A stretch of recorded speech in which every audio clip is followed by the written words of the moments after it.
كثيرا طيبا مباركا فيه والصلاة والسلام على من أرسله الله رحمة للعالمين وعلى آله وصحبه وسلم.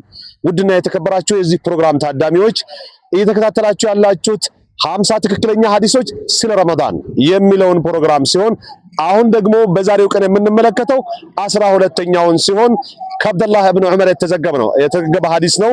ረዲየላሁ ዐንሁማ ቃል ረሱሉላህ ሰለላሁ ዐለይሂ ወሰለም ረሱል አሉ ይላሉ ቡኒየል ኢስላሙ አላ ኸምሲን እስልምና በአምስት ነገር ነው የተገነባው አሉና ሸሃደቲ አላ ኢላሃ ኢላላህ አላህ እንጂ ለአምልኮት የሚገባ ማንም ምንም የለም ብሎ መመስከርና ወአነ ሙሐመድን ረሱሉላህ ነብዩ ሙሐመድም የአላህ መልእክተኛ ናቸው ብሎ መመስከር አንደኛው ይሆናል።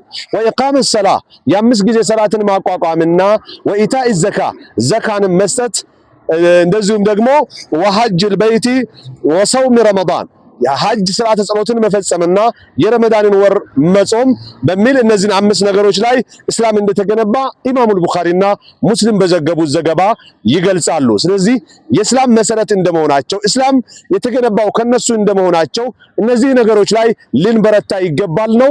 ወሰላሙ አለይኩም ወራህመቱላሂ ወበረካቱ።